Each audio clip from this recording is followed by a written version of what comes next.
Hi, my name is Morgan Hurst. I am a postpartum doula, a certified childbirth educator, and a mom to four.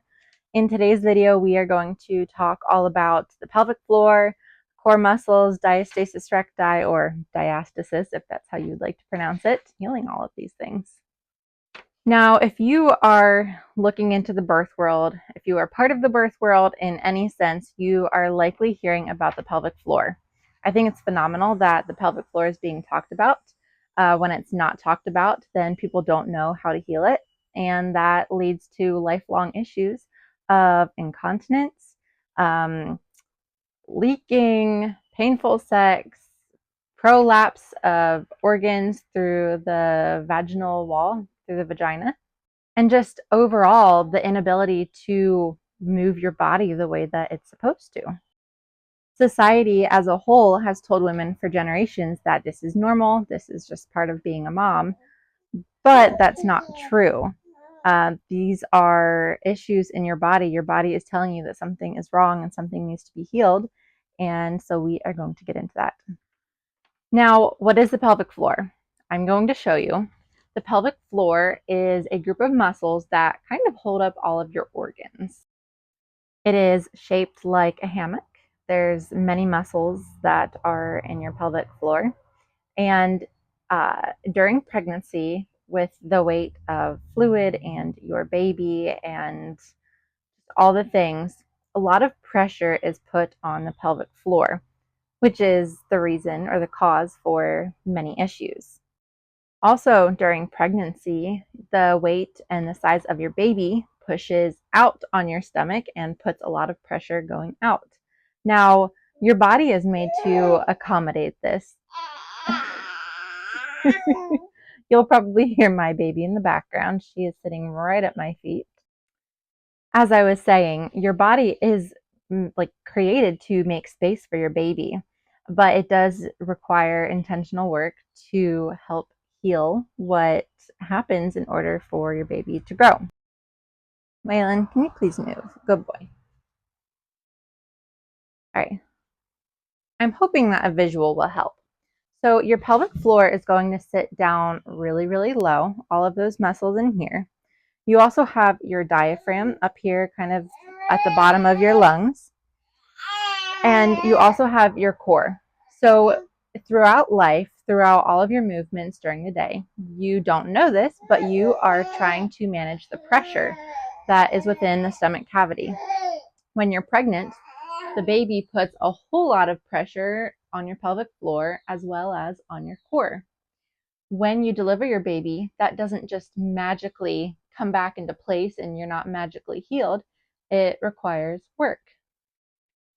Now, these stomach muscles that separate, they separate in order to accommodate your baby. So it's good. It's natural. It's what's supposed to happen. These muscles are not tearing apart. They were never actually connected in the first place. Rather, there's a connective tissue in between your abdominal muscles called the linea alba that stretches and makes space for baby.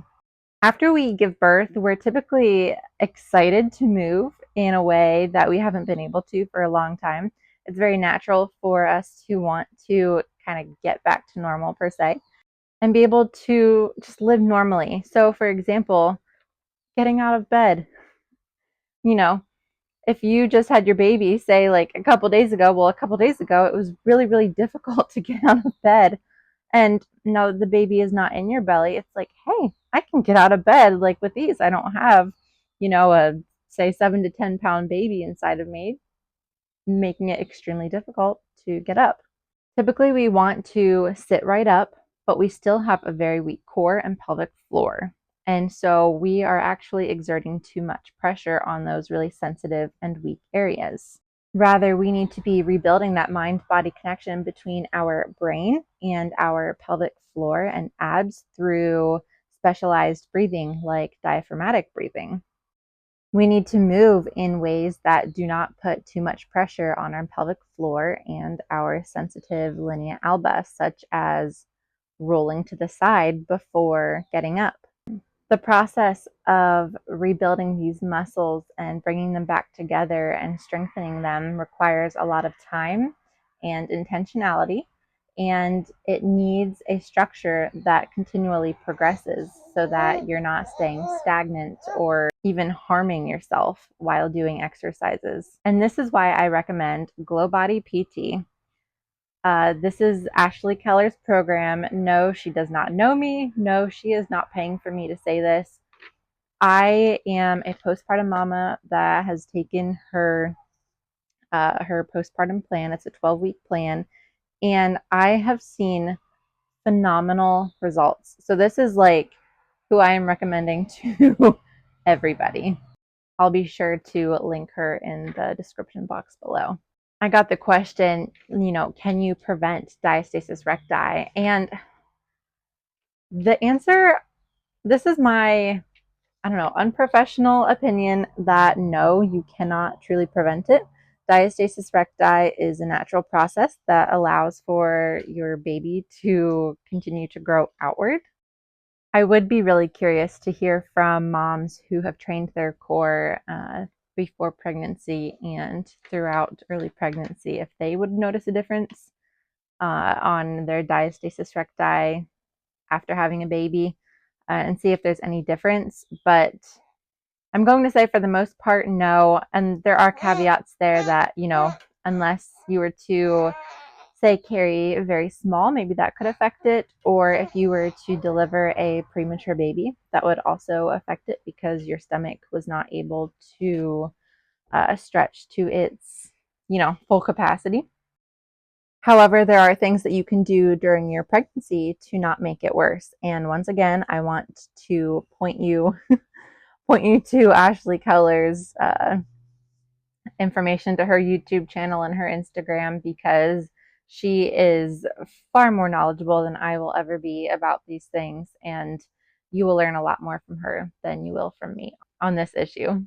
While you're pregnant, just be mindful of not putting too much pressure on your linea alba.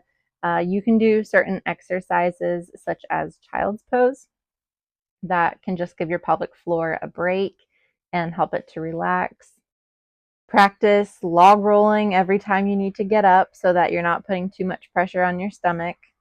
Modify your workouts as needed, and learn to control your breath. So if you're going to pick up something that is maybe a little bit heavy, you're going to breathe in. And as you're picking it up, you're going to blow out as you are picking it up. Diastasis recti is not a life sentence. It can be healed, and there are excellent resources today. Of all ages, this is the time to have diastasis recti because it's so easy to access really good professional help. There are pelvic floor therapists that can help you, and they are phenomenal. And there's also Ashley Keller at Glow Body PT. So just going to keep putting that plug in there. I'm hoping to do some more videos on these subjects, but like I said, this is not to be taken as medical advice. This is just some information. And I'm just so grateful that you are here to listen to me. I hope that you have a great day. Don't forget to Don't forget to subscribe.